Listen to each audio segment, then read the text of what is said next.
Today's tutorial will be on development economics. We will continue our discussion with the modern concept or theory of economic growth. In our tutorial or in our last tutorial, I have provided you an introduction of the Harrod's growth model and what he is trying to say in his model. Now today we will try to analyze his model using different notations. So as Harrod did, we will begin his analysis of growth by marrying.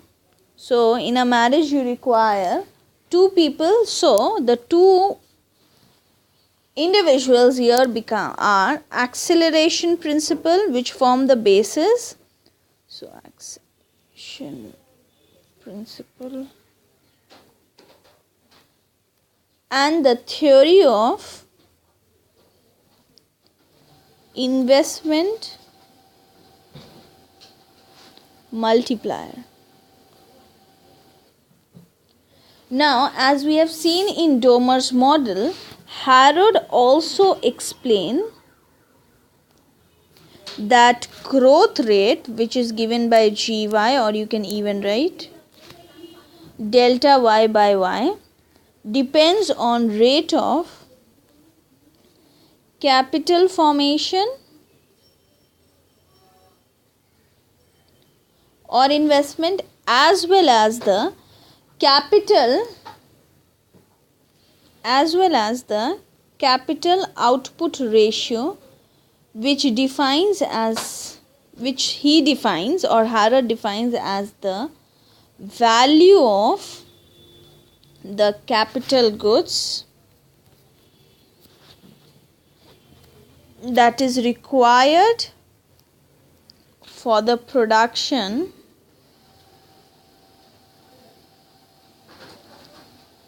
of a unit increment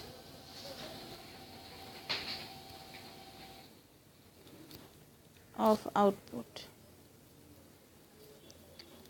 Now what he does is that he puts forward to us three growth equations, and Harrod also takes savings. So first we have three growth equations. Then we have savings as a fixed proportion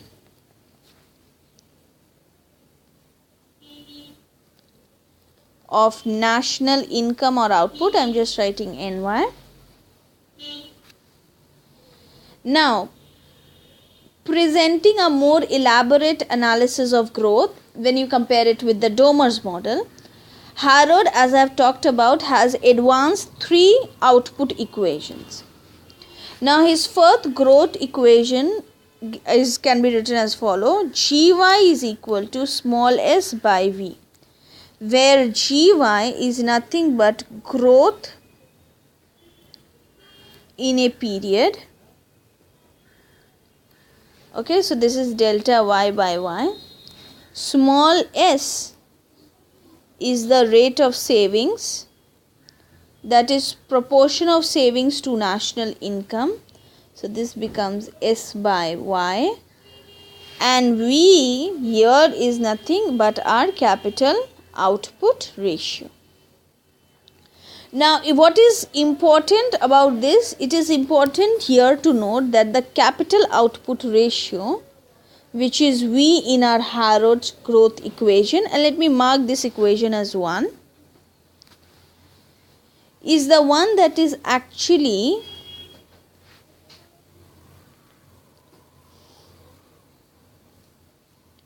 obtained from extra capital accumulation, which is delta k, and an increase in production of goods and services in a year, which is del y. Now let us see how this growth equation has been derived. So following the Keynesian framework, Harrod actually takes that actual saving must be equal to actual investment. And further, since Harrod takes savings as S as a constant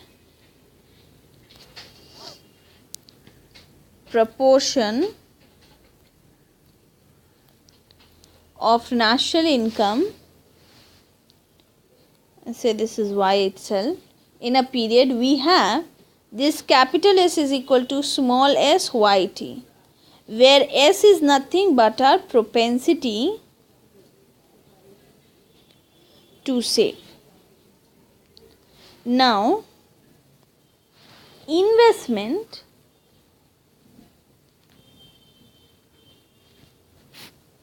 which is I, or you can even say as the change in capital stock, in the period T actually depends on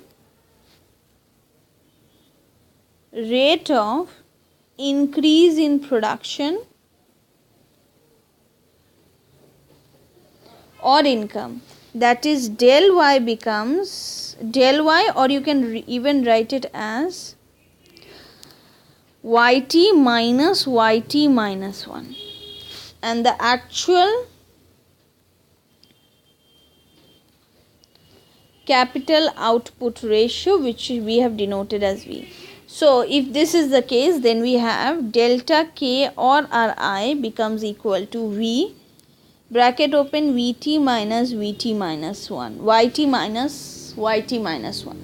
Now, since period actual saving must be equal to actual investment, as we have just said, this figure V Yt minus 1 must be equal to S Yt.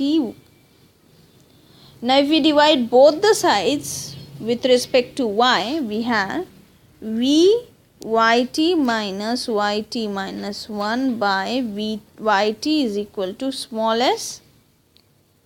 Okay, and we have Yt minus 1 by Yt. So all the y's will be on one side. So S and V will be on other side, because V is in the multiplicative form, it comes as a denominator. Now, since our Yt minus 1 by Yt represents actual growth of output, or you can even say as, and we denote this using the term G subscript Y.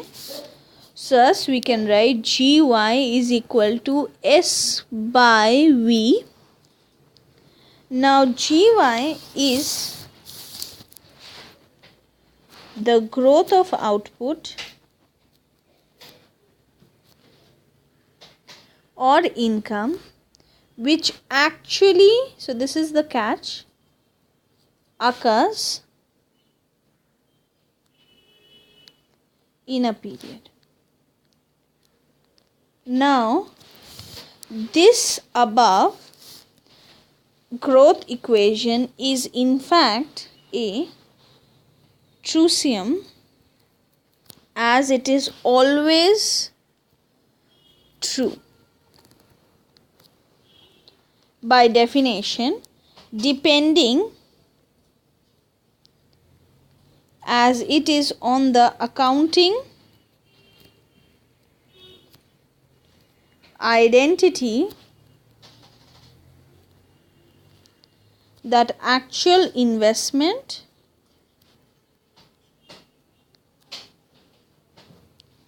equals actual savings of a period. Now, in our next tutorial or in our upcoming tutorial, we will continue our discussion with regard to Harrod model of economic growth. What we will be discussing is termed as the warranted rate of growth, and with regard to this, we have already discussed in this tutorial the first equation or first growth equation, And in our next we will talk about the second growth equation in our next tutorial, where we will come in contact with this particular term, which is the warranted rate of growth. It is very interesting and it will be fun. So stay tuned for our upcoming videos.